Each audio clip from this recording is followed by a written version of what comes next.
There goes the button thingy. So, all right. So Yochanan, this is really actually Yochanan part 14 that we're finally on. Now that we've gotten all the confusion out of the way.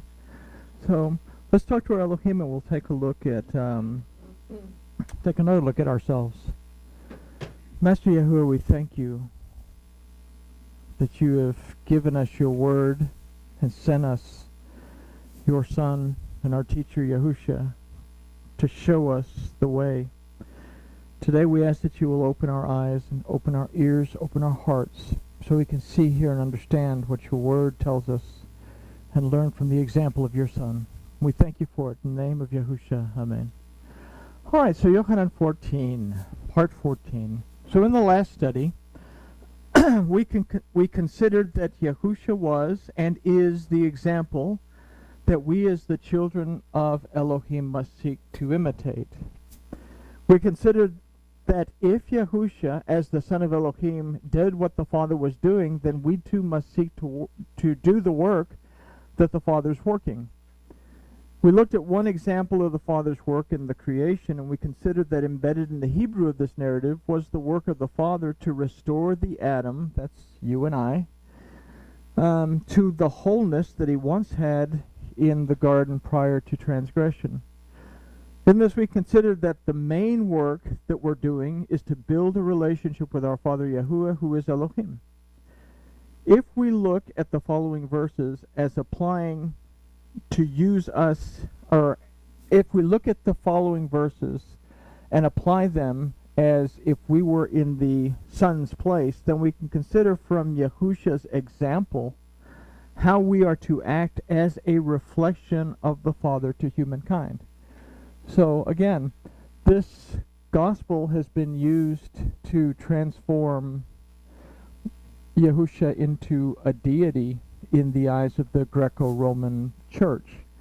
We understand that he is the Son of Elohim, both in a figure of speech and physically, because he was conceived partly from Yahuwah and partly from Miriam, because it was the only way that he could be the legal king of both the tribes. So he could do what he set out to do only in that way, that the curse was lifted off. So, but we look at it from this gospel narrative as, how does this apply to us? How are we following the example of Yahusha in these words? And this is a conversation that Yahusha is having with the Pharisees. So we start at Yochanan, or the Gospel of John, chapter 5 and verse 20, where Yahusha says, "For the Father loves the Son and shows him all things that he himself does, and he will show him greater works than these, that you may marvel." Marvel. Not. I was talking to Train about marbles, that I had to, in the morning time I have to sit so I can get my marbles in the way. I guess I've had marbles in the way. So, but he will show him greater works than these, so that you may marvel. So we can consider from a topical point of view that the Father loves Yahusha, the Son, and that the Father shows Yahusha what he's doing, and that the Father will show Yahusha greater things to bring people to make teshuvah. And we can consider that as this Bazora of Yochanan, as this Gospel of John moves forward, the signs that Yahusha does, they do become greater in magnitude. We have the raising of the dead, or raising from the dead of Lazarus. Then ultimately we have the resurrection. So the signs will get bigger. But we have to ask ourselves, what does this mean to us? So the question that we have to consider is what the underlying message was, or what message was this given to the Yochanan community, and ultimately what is this verse telling us? Remember, the Yochanan community, by the time this was written, the Yochanan community, those few remnants that had still stayed with Yochanan, basically the last Talmid, or the last apostle of Yahusha, were coming under persecution from the Jewish community. They had been pretty much excommunicated from the synagogue, and I'm talking about by the time 100 or so CE, And also they were starting to come under pressure from what was becoming the Christian community, because they were still very much in line with the teachings of Yahusha and following along in the traditions of Judaism like the Master had done himself, but Christianity was starting to separate itself. So this Bazora of Yochanan was a message of hope that was given to the Yochanan community, and within it, embedded within it, are messages on how they could grow and how they could prosper in their relationship with Elohim. So the question is, what was it telling to the Yochanan community, and what does it tell us?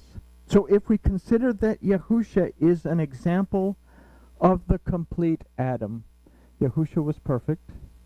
Yahusha is an example of what Adam should have been prior to the transgression. So if we consider Yahusha to be an example of the complete Adam, then we must look at the word for son, ben, as its root defines it. In Bana, the root of ben, we consider to be restored and to be established. So doing this, we can consider the idea of the Father loves those who are restored and established in him. So how does the Father show these restored ones all the things and the things that the Father himself is doing? It's through his word, through his Torah and through the prophets, and in the feasts and the festivals. We can't leave those out. Yes, we have the Torah for instructions, the prophets to teach us how to apply the instructions, but it's within the feasts and the festivals that we see the entire plan laid out. So we have to be able to pay attention to everything in order for us to be able to fully understand. So these show those who are restored and established in Yahuwah Elohim the greater things that are to come. It is in the word of the Father that we know what is coming, and we can be prepared. And this concept will be reinforced in these next two verses, or the last two verses of chapter 5, which we're not going to get there, but I put them here. These last two verses kind of reinforces what we just talked about. That in verse 46, it's going to say, "For had you believed Moses, you would have believed me, for he wrote of me. But if you do not believe his writings, how shall you believe my words?" Okay? Yahusha said a lot of things. If we don't understand the Torah and the prophets, we're not going to understand a lot of the things that Yahusha was talking about. And as a result, we come up with doctrines and creeds and all of this that don't line up with the Torah. And as a result, we take the words of Paul and we turn those into doctrine. I was reading, I kind of, surfed the net like everybody else, and I landed on a site, and this guy was saying it's a Nazarene site and all this other stuff. And he said, we must not pay attention to the writings of Paul because they're heresy. And, I got to thinking to myself, it's because you don't understand the Torah and the prophets. If you understand those, then you can look at what Paul's talking about and understand the entire scheme of things. But what I'm getting at is, if we don't know what Moses was talking about, then we can't understand Yahusha or what Yahusha was talking about. So how can we know anything about Yahusha, what Yahusha was talking about, or what the will of the and work of the Father is, if we don't take time to read and understand the Torah? If we say that we are restored and established in the Father, then we must believe and receive his word and apply it to our lives. In doing so, the love of the Father abides in us and with us. So let's consider verse 21 that says, "For as the Father raises up the dead and gives them life, even so the Son gives life to whom he will." So dogma is always wanting to play the resurrection card when it comes to verses like this. I won't open that can of worms. The phrase, "For as the Father raises up the dead and gives them life," illustrates Yahuwah Elohim's power and ability to restore life to those who are spiritually dead. Okay? Doctrine wants to make this about the resurrection. Until Yahusha was put to death, that's the resurrection part of it wasn't a possibility. Yes, people were restored to life, but that's a different thing than being resurrected. So, but the resurrection card comes out here, and I guess that's kind of the can of worms. The phrase, "even so the Son gives life to whom he will," illustrates that the restoration and renewed life in Yahuwah Elohim is a choice that those who are spiritually dead must make. We can choose to believe and receive Yahusha or not. We were talking about atheists and agnostics. Spiritually dead, but we have examples of great apologists that have made teshuvah and have seen that this is real.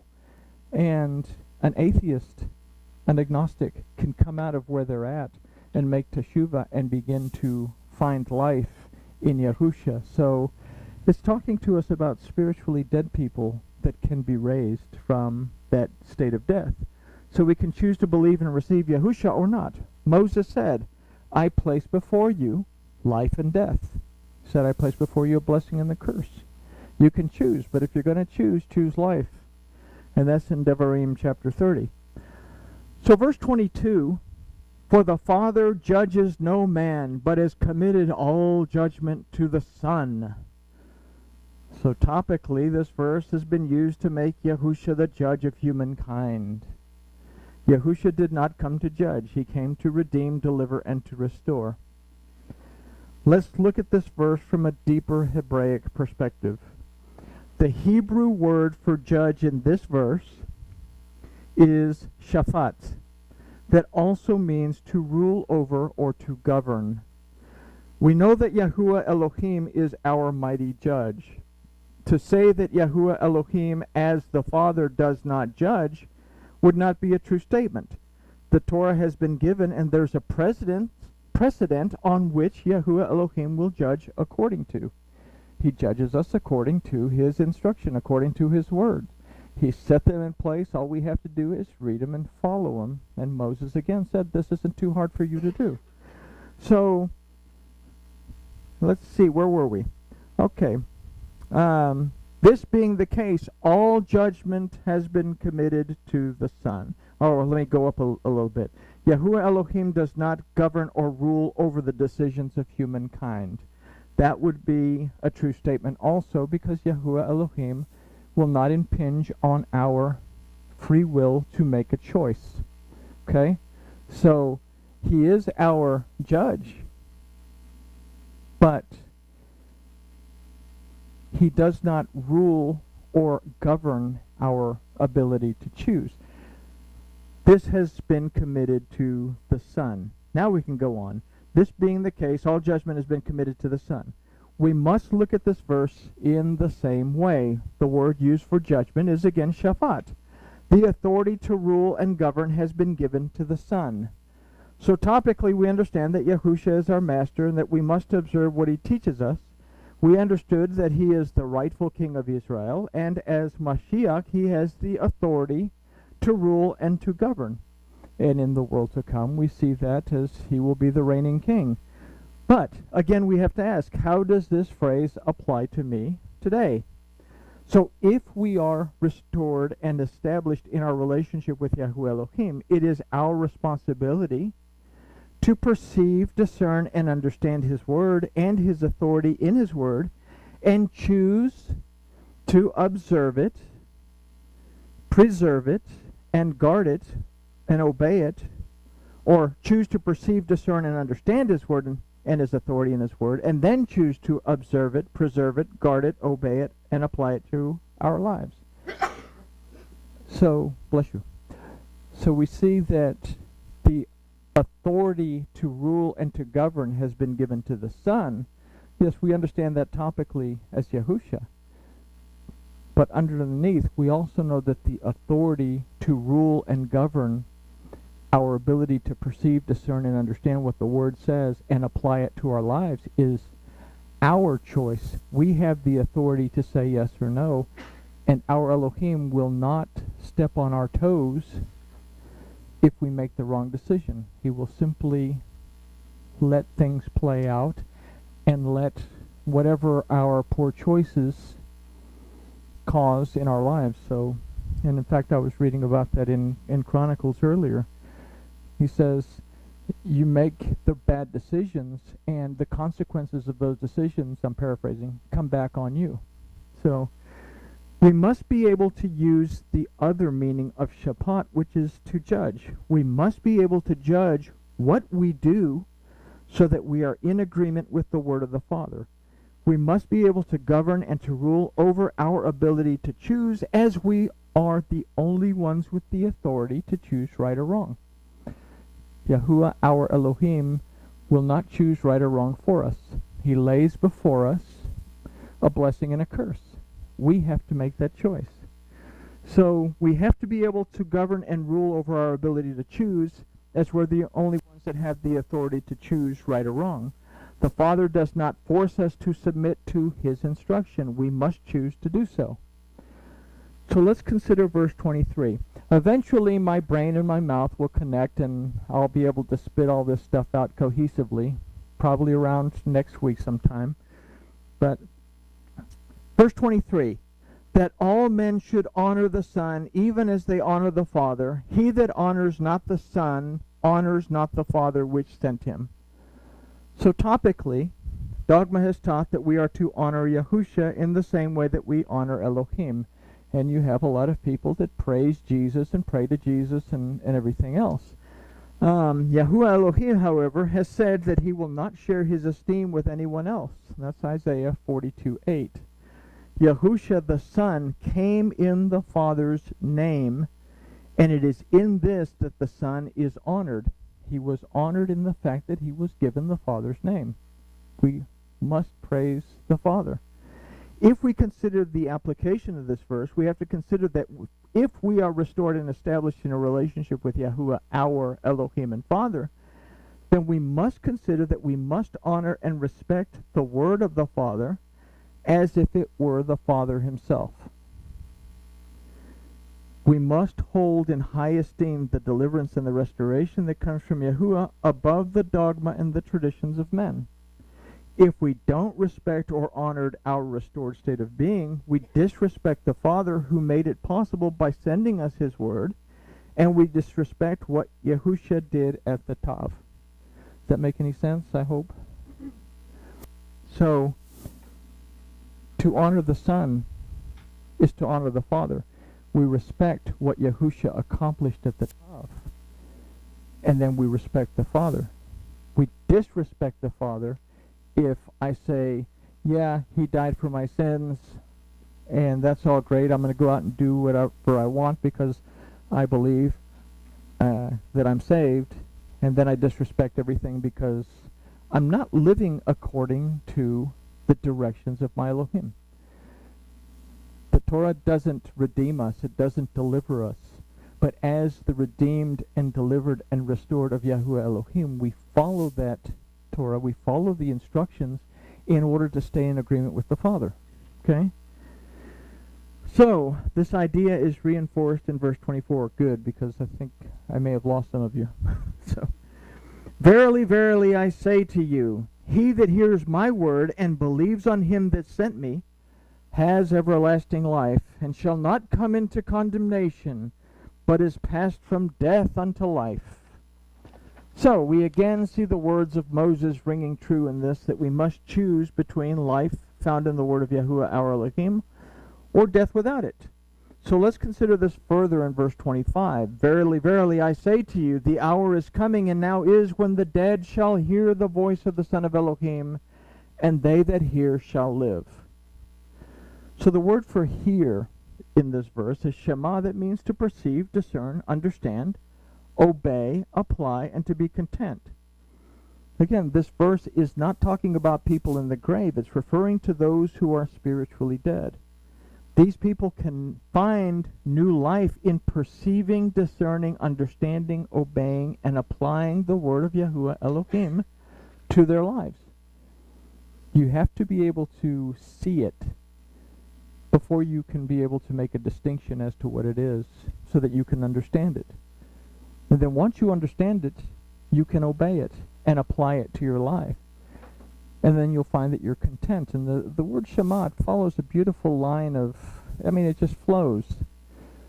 But if I'm spiritually dead, I have to have something that comes into my path that'll wake up my senses so that I can see it. I have one foot in the grave, so to speak. So, where were we? These people can find new life in perceiving, discerning. Okay. Yahusha as the Son was and is the Word of Yahuwah made human. His words were the words of the Torah of Yahuwah, and they that hear shall live. How does this relate today? Those who are restored and established in Yahuwah Elohim have a responsibility to not only speak the word to those who are struggling, they are to live the example. Not everyone will hear. Those that do will regain a consciousness and awareness of the presence of Yahuwah Elohim in their lives and will live again. Again, many are dead in dogma and tradition. Those who are willing to seek the word of Yahuwah according to the truth will find renewal and restoration of their spirit. So we can say that you don't have to be an atheist or you don't have to be agnostic, so to speak, to be dead.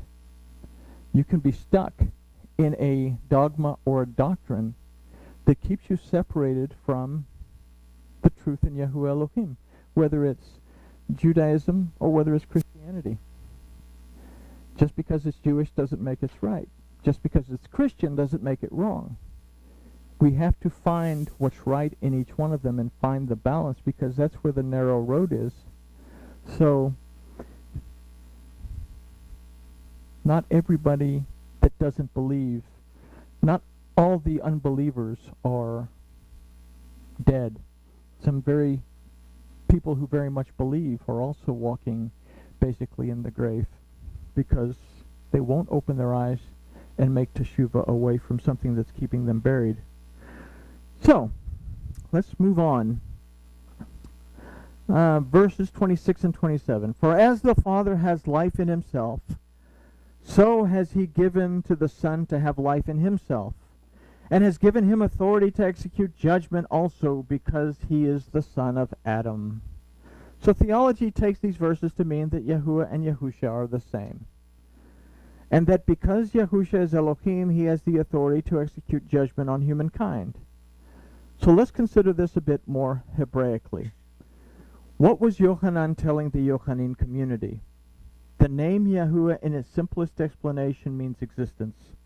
Yahuwah is existent in himself and relies on nothing for his existence. He is existence. To have a relationship with Yahuwah the Father is to have this same existence within. This is what restores, renews, and establishes us as the children of Elohim. As the children of Elohim, we have the authority to execute judgment. The word for execute is asa, that more specifically means to effectively do something. The word for judgment is again shafat, meaning to rule and to govern.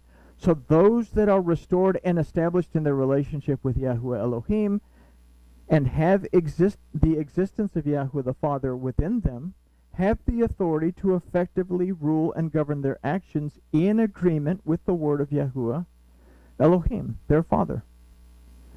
As such, they become the restored and the renewed Adam, born anew in Yahuwah Elohim. Remember, Yochanan, this is taking us in the direction of complete restoration.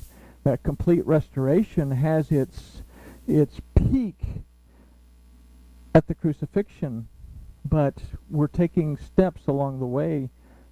Everything is teaching us how to grow. So let's move on to the next two verses. Marvel not at this, for the hour is coming in which all that are in the grave shall hear his voice, and shall come forth, they that have done good to the resurrection of life, and they that have done evil to the resurrection of judgment. So verse 28 illustrates that what is being spoken is in fact some who are spiritually dead will perceive, discern, understand the word of Yahuwah, and will make teshuvah. They will begin to obey and apply the word of Yahuwah in their lives, and some will not. The result is verse 29, that, and they shall come forward. Okay, verse 29. Those that shema and make teshuvah will find life. Those that do not will find judgment.